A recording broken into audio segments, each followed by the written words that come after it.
없던 힘이 생겼을 때 제일 먼저 해야 할 일, 없던 힘이 생겼을 때 제일 먼저 해야 할 일이라는 제목으로 하나님 말씀 증거하도록 하겠습니다. 우리 인간관계를 맺을 때 어떤 사람이 이게 도끼가 나오면 안 되겠죠. 근데 우리는 죄인이기 때문에, 죄성이 있기 때문에 자꾸 도끼가 나옵니다. 그래서 도끼가 나올 때는 먼저 하나님 앞에 나가서 해독을 해야 될 것이고, 그게 안 된다 그러면 될 수 있으면 이게 절제를 해야 됩니다. 독이 안 나가도록.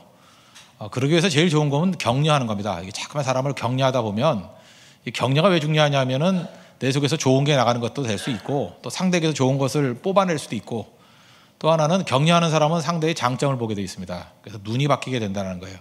격려가 참 중요하다고 생각합니다. 옛날에 제가 뭐 들었던 얘기 중에서 뭐 이거 다 아는 얘기겠지만, 어떤 애가 공부를 되게 못했다 그러잖아요. 그래서 성적표를 갖고 왔는데 전부 다 수음이 양가 할 때 다 가래요. 가가가가가. 뭐 부산말 아닙니다. 가가가가. 뭐 그게 아니고 그냥 다 가래요. 가. 근데 한 과목만 양이랍니다. 그러면 우리 같은 건 뭐라 그랬어요? 이걸 성적이라 갖고 왔냐? 이 돌다가리야. 뭐 이럴 건데, 아버지가 그랬대잖아요. 너무 한 과목만 집중적으로 공부하지 마라. 저는 이게 잊혀지지가 않아요. 이런 태도를 갖고 살아야 되겠다. 다 못한다가 아니라 잘하는 거 하나를 보는 거잖아요. 그걸 격려하는데, 이런 아이가 잘못될 리는 없지 않겠습니까? 우리 인생을 살면서 전체가 다 가라 할지라도 가를 보는 게 아니라 조금 나은 양을 바라보면서 격려하게 될 때 우리 눈도 바뀌게 되고 상대도 세워질 수 있다고 생각을 합니다. 이번 고성교회 가서 참 좋았던 게 뭐냐 하면, 많은 성도들이 다 우리가 부족하지만 다 가거든요. 근데 양을 보는 눈이 생겼어요. 양의 가치를. 그죠? 너 참 한 곡만 너무 집중적으로 공부하지 마라. 이게 보이더라고요.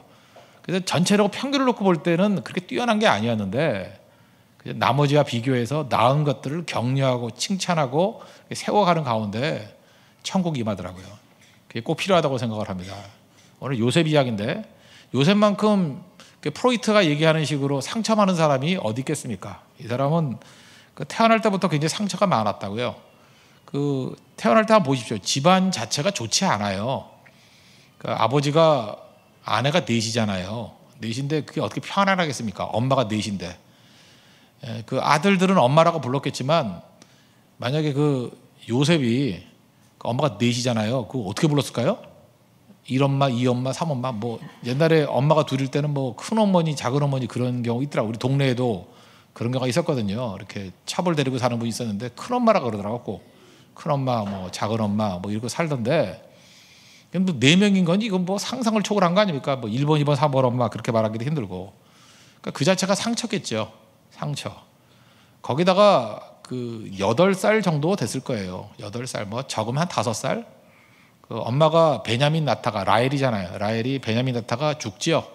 죽으면서 베논이라고, 슬픔이라고 그랬더니 아니라고, 벤자민이라고 오른팔의 아들. 그래서 이름 바꿔버리잖아요. 엄마 어렸을 때 죽었습니다. 그래서 엄마 없이 자라는, 거기다가 또 얼마나 불쌍했겠어요. 동생이 아주 짐승 같은 형들이 있었잖아요. 베냐민 하나 데리고 둘이서 불쌍하게 다녔을 거 아닙니까? 형 그러면 이제 엄마 보고 싶어 그러면, 엄마 어떻게 생겼어? 뭐 다 5살짜리가 뭐 엄마 기억 많이 나겠어요? 그때 엄마 얘기해주고 동생 보호해주고. 동생 베냐민이 얼마나 사랑스러웠는지, 총리되고 난 다음에도 베냐민 데리고 오라 그러잖아요. 베냐민하고 보통 깊은 관계가 아니었다고. 그죠? 다 슬픔이죠. 굉장히 슬펐던 사람일 것입니다. 아버지 사랑 받았죠. 그러다가 17세에 또 형들에게 팔려가지고 이따 구덩이에 들어갔잖아요. 구덩이에 죽이겠다고. 원래 죽이려고 그랬죠. 근데 마침 물이 없어가지고 죽지 않았기 때문에 살아난 건데, 이스마엘 상인 지나갈 때 팔아버리잖아요. 노예로. 그것도 상처고. 잘 보세요. 세상에 이렇게 상처 많이 받은 사람이 있겠습니까? 프로이트식으로 하면 이게 상처, 트라우마예요. 또 거기서 또 충성 다했더니 또 이상한 아줌마가 와가지고 뭐 동치마자 싫다 그러니까 또 소리 지르고, 또 감옥에 들어가고, 또 감옥에 들어가서 꿈 해몽했더니만 또 싹 잊어버리잖아요. 그러니까 30살이 될 때까지 30년 동안 그냥 인간은 믿을 게 못 돼, 세상을 살 곳이 못 돼, 그런 거를 반복적으로 경험했던 게 요셉이라고요. 그래서 우리 가운데 지금 내가 인생이 힘들고 어렵게 살았다고 하는 사람은 요셉하고 비교하면 그런 말 못 할 겁니다. 그죠? 저도 아무리 어려움이 있다 할지라도 요셉을 이렇게 쭉 묵상해 보면 요셉보다는 훨씬 좋아요.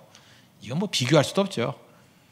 근데 신기한 건 뭐냐면 이 정도면은 굉장히 도끼가 나와야 되는데 이 도끼가 안 나오잖아요. 뭐 하나님 잘 믿고 섬기기 때문에 그렇다. 뭐 그렇게 말하면 한마디로 끝나버릴 수 있겠지만 그거 이상이 뭐가 있지 않겠습니까? 그러니까 하나님께서 요셉을 다루듯이 우리를 다룰 거라고요. 우리가 이렇게 상처 때문에 아픔 때문에 도끼가 있는데 이거 어떻게 바꾸나? 제가 이번에 그 교육자 세미나를 할 때 선물로 줬던 책 중에 하나가 미움받을 용기라는 책이었습니다. 그 내용은 그 심리학자 가운데 그 프로이트가 있고 또 하나 그 제자가 융이라고 있죠. 융. 그 사람이 있는 판이 융판인데 하여튼 융이 있고 그 다음에 이제 아들러라는 사람이 있거든요. 아들러 심리학인데 이 프로이트 심리학의 특징은 뭐냐면 다 지금의 오늘 내 모습이 과거 때문이라는 거예요. 과거의 상처, 트라우마 때문에 오늘이 있다. 일종의 핑계 논리죠. 그러니까 인간고라나 똑같아요. 욥기 외웠죠. 욥기에 나오는 그 욥의 친구들과 거의 비슷한 시각입니다. 그걸 과학적으로 이론화시킨 거예요. 그래서 우리에게 지금 영향을 미친 것 가운데 프로이트 심리학이 준 영향은 어마어마합니다. 그래서 과거를 얘기를 하면서 오늘의 나를 합리화시켜 버리는 거예요. 내가 죄를 져도 죄가 아니라는 거예요. 과거의 상처 때문에 이런 이 모양 일거리지. 그거 다 피해자라는 거예요. 나 피해자라는 거예요. 과거의 상처의 피해자라는 거예요. 그래서 그걸 우리 합리화시키는 이상한 일들이 봐요. 요즘에 뭐 동성애도 그 뿌리를 모은 프로이트 심리학의 영향을 받은 거예요. 그죠? 나는 원래 그렇게 태어났다. 뭐 이런 거죠. 그게 오늘의 나를 만들었다. 뭐 이런 식으로. 다 접근이 그런 겁니다. 근데 아들러는 달라요. 아들러는 요셉하고 비슷해요. 꿈을 얘기를 해요. 목적을 얘기해요. 그래서 미래의 꿈과 목적이 오늘 나의 행동을 결정짓는다는 거예요. 다르죠? 그러니까 미래가 나를 결정하는 거예요. 그래서 미래에 대한 꿈과 생각이 나의 생각을 결정한다는 거예요. 예를 들어서 내가 꿈을 꾸고 있지 않습니까? 뭘 하겠다고 마음먹으면 지금 있는 모든 것들이 연단이 되는 거예요. 훈련이 되는 거예요. 하나도 문제되지 않아요. 상처라고 생각하지 않아요. 훈련이라고 생각하는 거죠. 그런 의미에서 아들러 심리학은 되게 중요하다고 생각합니다. 내가 볼 때 그래서 심리학자들은 아들러를 심리학자라고 여기지도 않아요. 종교인이라 그러지. 제가 볼 때 믿음의 해석을 가장 합리적으로 잘하는 사람이 아들러가 아닐까 그런 생각을 했습니다. 근데 아들러와 거의 비슷한 생각이 요셉이라고. 요셉. 미움받을 용기 같은 거 한번 읽어보십시오. 저도 굉장히 아들러를 좋아했었는데 왜냐하면 그는 꿈의 심리학자고 그 다음에 미래의 심리학자고 결정론 이런 거 믿지 않아요. 원인론이 아니라 목적론이에요. 우리 목적을 가진 거라고. 아들러 심리학에서 제일 많이 영향받은 사람은 리그 워렌입니다. 리그 워렌의 목적이 이끄는 교회 다 거기서 나온 그 개념들이 많아요. 그죠? 이게 정경적이라고요. 사실은 굉장히 강력한 힘이 있다는 것입니다. 그럼 요셉이 어떻게 이렇게 도끼를 품잡고 나가느냐? 뭐 맞습니다. 꿈이 있었기 때문에 목적이 있었기 때문에. 그런데 그 다음에 실질적으로 보면은 오늘 본문을 보니까 하나님께서 그를 치유해 주시는데 폭포수 같은 은혜를 부어주시는 걸 통해서 치유하셔요. 또 다른 말로 하면 옛날에 그런 표현을 많이 썼는데 축복을 통한 치유. 한량없는 축복과 은혜를 부어주십니다. 그러면 도끼가 다 사라져요. 어떤 사람이 이게 도끼가 있다는 얘기는 뭐냐면 은혜를 받지 못했기 때문에 그래요. 아무리 열악한 환경, 어려운 환경이라 할지라도 은혜를 충만히 받으면 그거 다 이겨내요. 라면을 먹어도 즐거운 사람이 있습니다. 자기가 좋아하는, 사랑하는 사람과 함께 데이트하는 사람들. 라면 먹어도 좋아요. 근데 이혼 직전에 있는 사람들은요, 고급 호텔에서 먹어도 먹다 말아요. 남기고 가. 그래서 우리가 가서 먹고 싶지만 자존심상 먹을 수는 없고, 그죠? 네. 저 맛있는 걸 왜 두고 갈까? 밥맛이 떨어진 거야, 밥맛이. 그런 거하고 똑같습니다. 충만한 은혜를 받으면요, 사랑이 넘쳐나면 모든 독을 다 이길 수 있다는 것입니다. 오늘 41절 보니까 뭐 총리 삼았다 그러고, 42절 보니까 왕이 끼는 반지 줬다는 거, 인장 반지 줬다는 거 이게 뭐예요? 우리식으로 하면 옥새죠, 옥새. 결정권 이런 거 줬고요. 세마포 옷이라는 건 뭐냐? 좋은 옷이에요. 그러니까 뭐 아르마니 정장 뭐 이런 거. 너무 수준 높게 했나? 여자분들 같은 뭐 어떤 옷 좋아해요? 뭐 샤넬 뭐 이런 거? 그런 거 뭐 잘 모르시는가 보네. 뭐 저도 잘 몰라요. 하여튼 되게 비싼 옷, 그죠? 자기 몸에 맞지도 않는 너무 비싼 옷 뭐 이런 거 입혔다는 거예요. 금사슬은 뭘까요? 뭐 개줄도 아니고 그게 뭐예요? 보석으로 막 꾸며놓은 거. 그러니까 이렇게 한다는 게 아니라 너무 어려운 사람에게 이렇게 한량없이 부어줬다는 거예요. 버금수레 이런 건 뭘까요? 버금수레 뭐 벤츠 S클래스 뭐 이런 거 탄 거, 람보르기니 뭐 이런 거. 우리도 좋은 차 많이 타고 다니는데 뭐 이상한 탱크 같은 차 뭐 이런 거. 그러니까 이게 회복이 된 거죠. 그리고 막 엎드려 절하게 하고. 하나님께서 우리의 치유해 주실 때 이건 이제 구약이니까 외적인 조건으로 이렇게 물질로 채워주는 거지만 하나님께서 우리에게 한량없는 은혜를 주실 때가 있어요. 오늘도 이렇게 간증하실 때 우리 뭐 집사님 보십시오. 이렇게 눈물이 글썽글썽하고 이렇게 영혼을 채우잖아요. 영혼을. 만족함을 주잖아요. 그러면 사람이 도끼가 다 사라져요. 그래서 어느 순간인가 내가 잠깐 독이 나온다. 그 얘기는 뭐냐? 은혜가 부족하구나. 하나님 은혜가 부족하구나. 사실은 성도들이 교회에서 말 안 듣고 하는 건 다 목사 책임입니다. 뭐 말할 것도 없어요. 성도들이 뭐 삐딱하게 나가고 뭐 욕하고 뭐 이러면 그 사람 욕하고 싸우는 건 바보예요. 목사가 그냥 엎드려야죠. 엎드리고 금식하고. 얼마나 은혜가 없으면 그 꼴이냐, 그죠? 얼마나 은혜가 없으면, 그죠? 얼마나 말씀이 약하면, 하나님의 그 능력의 통로가 되지 못하면, 그러니까 물어볼 것도 없습니다. 모든 사람이 은혜 받으면요, 특별한 은사를 받은 가룟유다 같은 사람 빼놓고는 다 변화되게 돼 있어요. 도끼가 다 사라지게 돼 있다고. 그래서 여러분들 교회 와서 잊지 말을 것은 은혜 받을 생각을 해야 됩니다. 은혜가 있어야지 능력이 나타나요. 그 비가 없잖아요. 이렇게 메말라지면 잎사귀가 점점 작아져서 나중에 가시가 돼버립니다. 잠깐 가시가 나오는 건 뭐냐? 은혜가 없기 때문에 그래요. 근데 그 LA 같은 데도 보면요, LA는 재밌어요. 그 해안선부터 시작해서 라스베가스까지 쭉 가다 보잖아요. 쭉 봐도 그 팜스프링 이쪽으로 가다 보면은 점점 잎사귀가 작아져요. 그러다가 잎사귀가 나중에 가시가 되는 게 보여요. 그러면 차 타고 가면서 딱 느껴져요. 아, 가시는 원래는 잎사귀였구나. 잎사귀가 메마르면 가시가 되는 거구나. 또 라스베가스에서 거꾸로 또 LA 그 무슨 뭐 이렇게 해안가를 쭉 가다 보면은 가시가 점점 펴져가지고 나중에 잎사귀가 돼버려요. 아, 이게 수분의 양이구나. 내 심령이 가시같이 됐다는 건 뭐냐면 메말랐다는 뜻이에요. 근데 은혜 받으면 이게 잎사귀가 돼버립니다. 풍성해져요. 살리는 약재로서 잎사귀가 될 수 있어요. 하나님께서 요셉을 어떻게 치유했어요? 은혜를 치유했어요. 그래서 우리가 은혜 받고 일을 해야 됩니다. 은혜 받지 않고 일하면 항상 독이 있어요. 목사도 그렇고 은혜 받고 강단에 서야 돼요. 그래야 은혜를 끼치고, 성도도 마찬가지예요. 은혜 받고 선교 나가야 돼요. 그래야 은혜를 끼치고. 그래서 여러분들 그게 쉬운 게 아닙니다. 이게 예배 선교를 나가잖아요. 그러면 새벽과 저녁에 우리가 모여서 예배 드리는 이유가 뭐예요? 피곤한데. 그냥 교회에서도 맨날 예배 드리는데 그냥 가서 전도만 하고 뛰면 될 거 아닙니까? 안 그래요. 일반 교회가 선교 이렇게 지속을 못하는 이유가 뭔지 알아요? 새벽과 저녁에 말씀으로 무장되는 그걸 놓치기 때문에 그래요. 그거 없으면 힘 다 빠져버려요. 아무것도 못해요. 그게 은혜 받아야 치유가 된다니까요. 그렇다면 선교가 우리 인생의 작은 그 축소판이잖아요. 우리 인생에도 마찬가지죠. 은혜 없이 일하면 독 부리고 다니는 거예요. 여러분, 검입니다. 독검이. 독검이 되실 거예요? 아니잖아요. 하나님 앞에서 우리 은혜를 끼치기 위해서 먼저 은혜를 받아야 되고, 그때부터 사람들이 변화되기 시작한다는 것입니다. 오늘도 요셉과 같이 은혜를 통해서 나를 치유해 주십시오. 그래서 은혜 받기 이전에는 남들 앞에 서지 않겠습니다. 이 고백이 있는 믿음의 종 되길 바랍니다. 그 다음에 하나님께서 은혜를 끼쳐 주시고 난 다음에 이제 총기가 됐습니다. 은혜 받았어요. 치유가 됐어요. 그 다음 치유는 어떻게 나가느냐 하면 이제 힘이 생겼잖아요. 없던 힘이 생겼잖아요.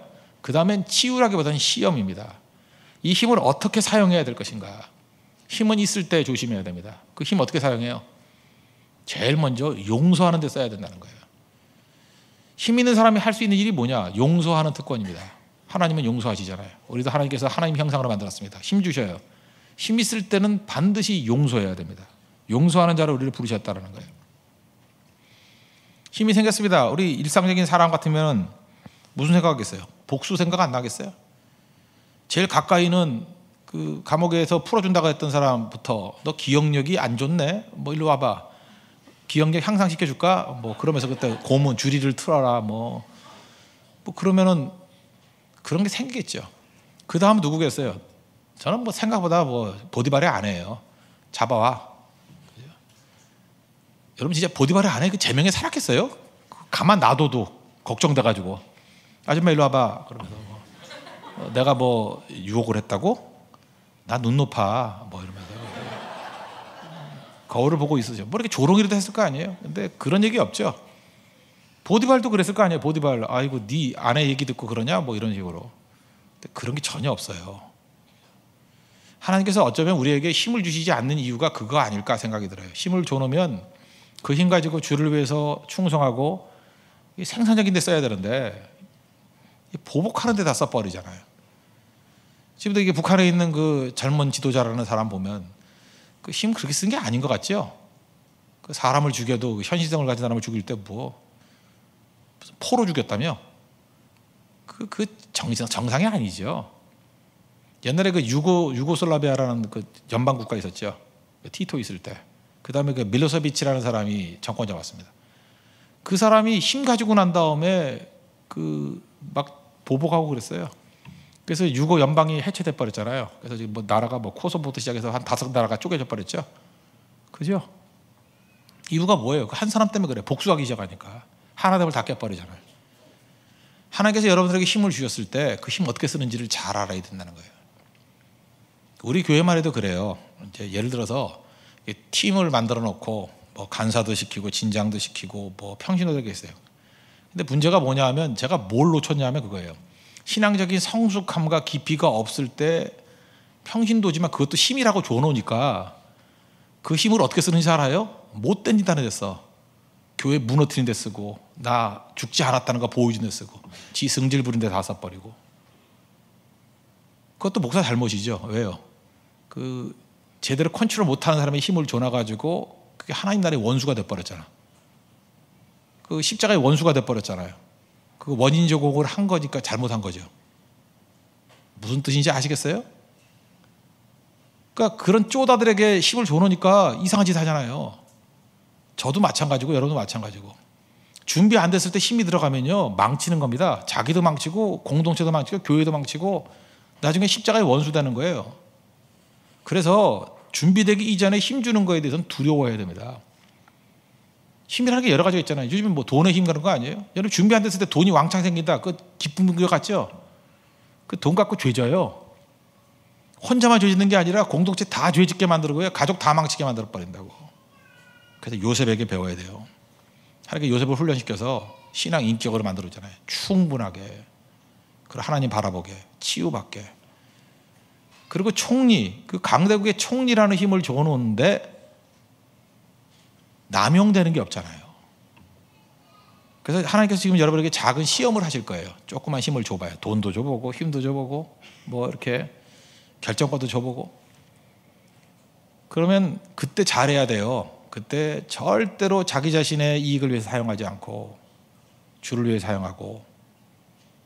그러면 하나님께서 아 됐다 하면서 더 부어주실 가능성이 커요. 근데 그게 아니면 힘들어지는 거죠. 이번에도 뭐 고성동에 갔더니 그 고성 목사님이 또 그런 말씀하시대. 그 시골 교회 그렇게 되게 많은가 봐요. 뭐 이렇게 교회 옮겨온 사람들 직분자 시켰더니 그것도 힘이라고 교회를 어렵게 만들어요. 직분자가 교회를 위해서 충성을 해야 되는데 직분자가 교회를 방해하는 거예요. 성장을 방해하고 자기 주장하고. 그래서 뭐 옮겨오지 3년 내로는 뭐 임직을 안 하기로 뭐 그 고신 측에서는 뭐 결의를 했대요. 이렇게 총회에서 얼마나 부작용이 많으면 그걸 총회에서 결정을 했겠어요. 그에게 무슨 얘기입니까? 힘이 준비되지 않은 사람이 주어졌을 때 얼마나 큰 문제가 되는지를 보여주고 있는 거잖아요. 요셉에게 배워야 됩니다. 힘이 주어졌을 때 무조건이에요. 절대로 내 성질대로 쓰지 않겠습니다. 나를 위해 쓰지 않겠습니다. 힘이 뭔지 알아요? 그냥 입 다물고 죽는 게 힘이에요.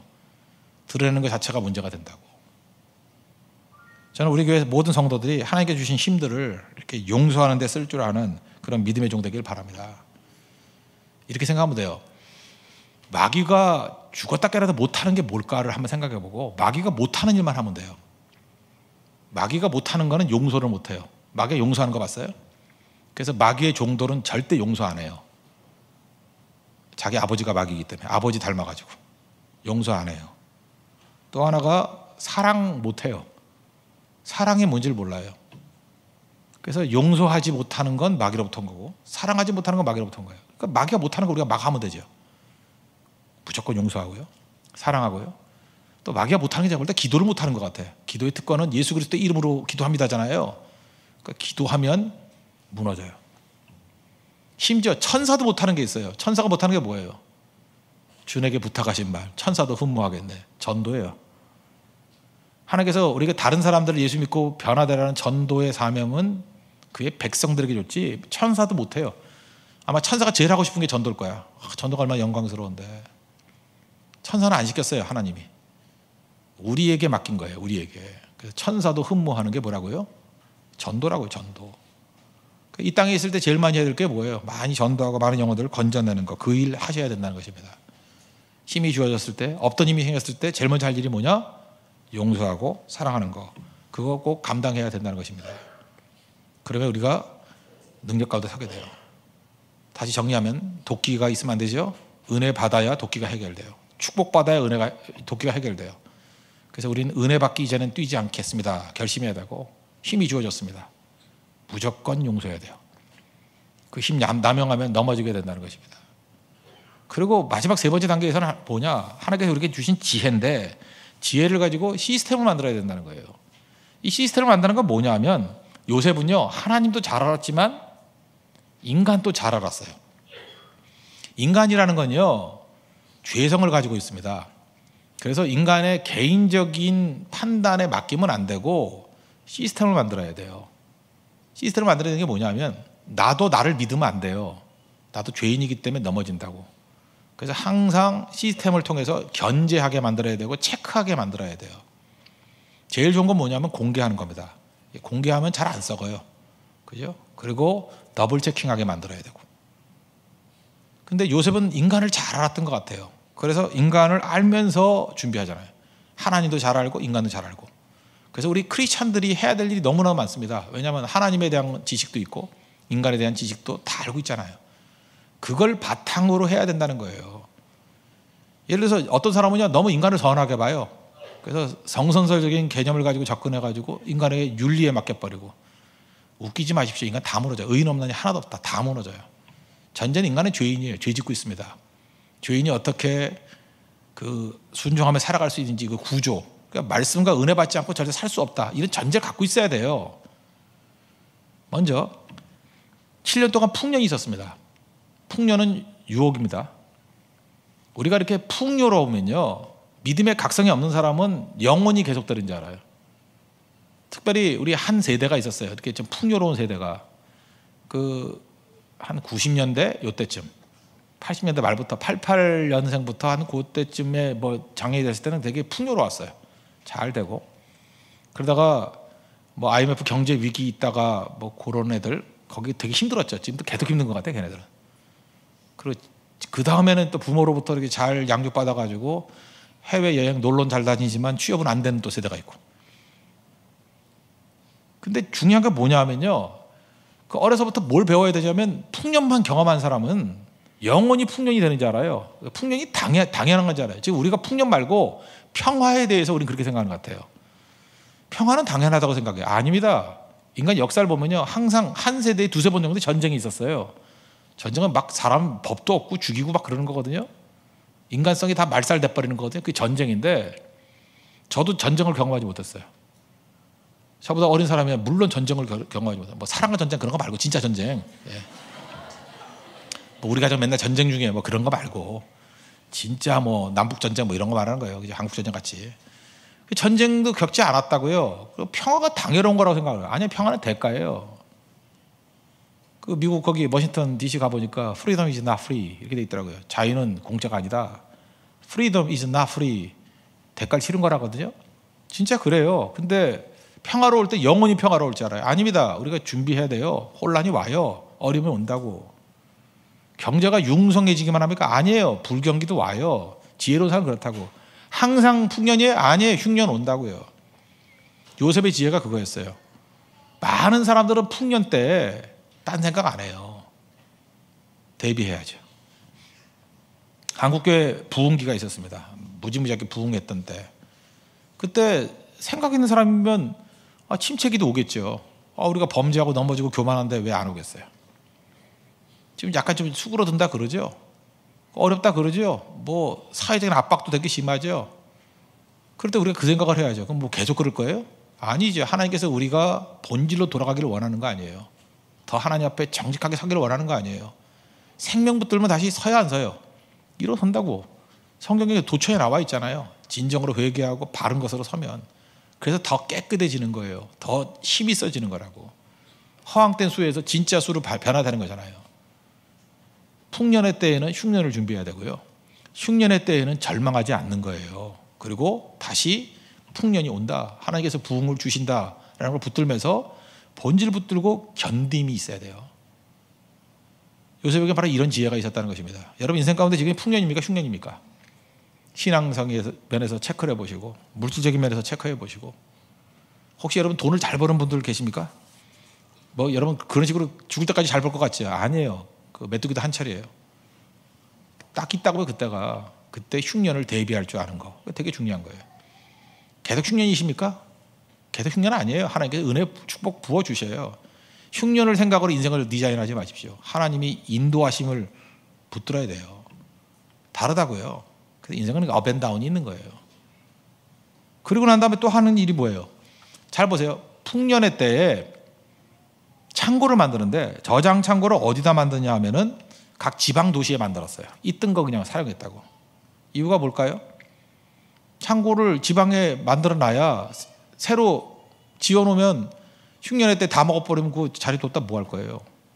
그러니까 요셉은 계산이 있었던 거예요. 그죠? 이렇게 미리 배분을 다 해놓은 거고, 지방에 있는 창고를 활용하는 것이 옳다라고 생각을 한 거죠. 나는 이런 식의 행동들을 잘한 것이 그 시드니라고 생각합니다. 시드니 올림픽 때 야구 종목이 있었어요. 근데 호주 사람들은 야구 안 하거든요. 근데 야구장을 어떻게 만들었냐? 만들 때부터 올림픽 끝나고 난 다음에는 럭비장으로 쓰게 만들어 놨어요. 그래서 난 세상에 그렇게 웃긴 야구장 처음 봤어요. 이렇게 야구장이 이렇게 다이아몬드라 그러잖아요. 이렇게 쭉 나가야 되는데 이렇게 길쭉해요. 한쪽은 남아 있고. 그 왜 그렇게 만들었냐 하면은, 야구는 기껏 해봐야 뭐 한 달내로 끝나버리는데 그 이후에는 야구하는 사람 아무도 없다는 거예요. 그래서 그 이후에는 뭐 럭비장으로 쓴다, 뭐 이렇게 디자인을 했더라고요. 근데 요즘에 또 뭐 호주에서도 야구하는 사람 많은데, 하여튼 워낙 큰 스테디움이니까 그 미래를 대비한 거죠. 우리도 마찬가지입니다. 미래를 대비하고 할 줄 알아야죠. 평창 올림픽 우리 한다 그러는데 걱정되죠. 우리나라 눈도 잘 안 오는데 저렇게 대규모로 만들어 놓고 인천에서부터 거기까지 고속전철을 뚫어놓는다 그러는데, 지금 전라도도 사람이 안 타가지고 적자라 그러는데 강원도에 그 타고 갈까 사람들이? 나 잘 모르겠어요. 그죠? 내가 저를 국회로 보내시죠? 잘 모르겠어 나도. 난 아무리 생각해도 계산이 안 나오는데 그거 그렇게 많은 사람이 타고 거기 갈까? 뭐 관광으로 간다? 글쎄요, 나 잘 모르겠어요. 그러니까 그 다음이 없어요. 그 다음이 그냥 오로지 평창 올림픽, 그리고 그 다음이 없다고. 그 다음에도 계속 그렇게 갈까요, 사람들이? 그 다음을 생각해야죠. 그렇다 그러면 있는 거 활용하든지 변형시키든지 뭐 이런 생각들을 해야 되는데 그게 없다는 거예요. 우리나라 한번 집 문제도 한번 생각해 보세요. 벌써 여러분 느끼시죠? 그 나이가 들면은 지금 집 두 채, 세 채 갖고 있는 사람들이 강남에 많아요. 근데 이제 돌아가시잖아요. 돌아가시면 그 부모님이 살던 집에 들어가 살기도 바빠요. 집 빈다고. 안 빌까요? 계속 비는 거죠. 그 다음에 옛날에 5층짜리 아파트 재개발하면 20층 막 이렇게 짓고 하니까 뭐 남는 게 있겠는데 지금 30층으로 지어놨어요. 그럼 그 다음에는 뭐 60층으로 지을 거예요? 그러니까 이제부터는 감가상각이라는 개념이 들어가야죠. 집값은 떨어져야 돼요. 계속 시간이 가면 갈수록 다시 재건축하면. 옛날 개념이 아니거든. 근데 그 머리가 안 돌아요 그게. 그래서 이제 계속해서 지금 어려움 나가는 거고, 그게 뻔히 다 보이는 건데. 그래서 한번 계산을 해보십시오. 이게 답이 맞나? 그런 게 안 맞아 떨어지는 거죠. 그러니까 이런 지혜를 가지고 그 다음을 준비할 줄 알아야죠. 그 다음을 어떻게 대비해야 될 것인가. 그러니까 눈앞에 있는 일들을 하는 게 아니고. 또 하나 요셉의 지혜로운 게 뭐냐면, 보고하는 거 안 믿었어요. 발로 뛰었다, 순찰했다고. 무슨 얘기입니까? 자기가 보고 확인했다라는 거예요. 보고하고 현장하고 맞지 않아요. 여러분들 고순종교를 다녀왔던데 정보로 들었던 걸과 실제로 가보니까 똑같아요, 달라요? 달라요. 완전히 달라요, 완전히. 그래서 보고 너무 믿지 마십시오. 만나야 됩니다. 봐야 됩니다. 그래야 변화가 된다는 거예요. 저는 제일 중요한 것이 56절이라고 생각하는데, 곡식을 돈 주고 팔았답니다. 팔세. 왜 팔았을까요? 팔아야 도덕적 해이가 안 벌어지기 때문에 그래요. 팔아야 돼요. 팔아야 도덕적 해이 현상이 안 벌어져요. 저는 우리 교회 그 선교 갈 때도 선교비 철저히 받잖아요. 이유가 뭐냐? 그래 도덕적 해이가 안 벌어져요. 물론 예외적인 사람이 있겠죠. 하루에 돈이 없어서 선교 못하는데 어떡합니까? 뭐 그건 다른 방식으로 채워야 되는 거지. 이게 도덕적 해이 때문에 다 무너져 버리는 건 옳지 않다고 생각을 해요. 여러분, 세상에서 제일 배분이 잘 되는 게 뭐냐 하면은 돈 주고 사는 거예요. 예를 들어서 우리 교회 요즘에 뭐 메르스 같은 거 있을 때 저 뒤에 마스크를 이렇게 공짜로 준다. 그러면 뭐 앉아 있는 사람이 뭐 예를 들어서 한 300명 있다. 그러면 300개 있으면은 나중에 한 100명은 못 받아갈 거예요. 앞에 있는 사람이 다 2개씩 들고 가서. 그거 왜 그렇죠? 도덕적 해이예요. 공짜라 그러니까 더 가져가는 거고. 만약에 곡식을 공짜로 나눠줬다 그러면 그럴 수도 있죠. 그러면 7년, 6년 못 버텼어요. 왜냐? 공짜다. 그래서 받아다 놓고 쌀막걸리 만들어 먹고 떡 만들어 먹고 먹다가 버리고 그랬을 거 아니에요. 근데 자기 집 팔아서라도 돈 주고 사라 그랬어요. 아껴 먹죠. 함부로 안 하죠. 그래서 7년을 버틴 거예요. 여러분, 돈 주고 산다는 것이 무조건 나쁜 게 아닙니다. 최고의 효율이에요. 그러면 제대로 나눠줘요. 그래서 여러분들 너무 공짜 좋아하지 마십시오. 이 공짜로 한다는 것은 언제나 모랄 해저들을 갖고 와요. 이게 무너지게 된다고. 그래서 지도자가 항상 가져야 될 것들이 뭐냐 하면 어떻게 자원을 합리적으로 배분할 수 있을까에 대한 고민을 계속해야 돼요. 이유가 뭐죠? 인간은 죄인이에요. 죄인이기 때문에 자기 이익에 반하는 행동은 안 하지만 그것이 보장되지 않으면 멋대로 행동하는 존재라는 걸 잊지 말아야 된다고요. 우리 목사님들 모임이 있었어요. 목사님들 이런 얘기 들에 부끄러워 할지 말지 모르겠는데 어떤 모임을 갖자 그랬더니 시차례인데 잘 안 모여요.